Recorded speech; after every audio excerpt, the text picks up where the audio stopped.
Ubu butaka buragurishwa, ubu ni ubutaka buri ku isoko ndetse ushaka kubugura karibu cyane. Ubu ni ubutaka buherereye mu karere ka Nyarugenge mu murenge wa Kanyinya.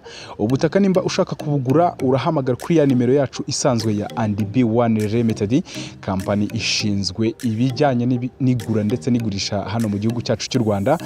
Wibuke ko uraza kuba uhamagaye muri kampani &B1 Limited utugufasha kugera kuri tere tukugeze hano buno butaka ndetse n'iyi nyubako biherereye, ubashe kwihahira buno butaka ndetse n'iyi nzu ku buryo bukoreye cyane.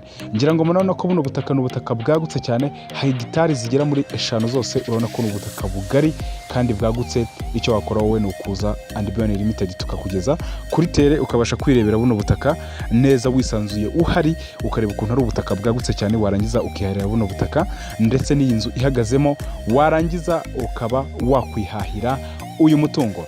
Icyo wakora rero ni uguhamagara ya nimero nakubwiye haruguru. Reka nyisubiremo, ni 0788 48 62 Iyi ni isambu nini cyane cyangwa se ubutaka bunini cyane ushobora kugura wowe ushaka gukatamo ibibanza, nawe ukaba wakongera ukagurisha cyangwa se ukubakamo we ku giti cyawe, ugasaguramo n'ahantu ushobora kugurisha, n'ahantu ushobora kubaka ibibuga by'imikino nka za basket n'ibindi.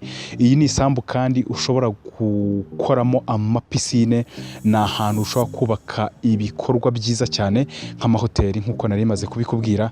Rero ushaka kubugura duhamagare, ni kuri 0788 48 62 uraba duhamagaye hano muri &B1 Limited. Niturangiza tukujyane kuri tere nk'uko nahoze mbivuga haruguru, tugufashe ni gute wakwigurira buno butaka hegitari 5 zose, maze uzibikeho n'inzu. Amategeko n'amabwiriza birakurikizwa.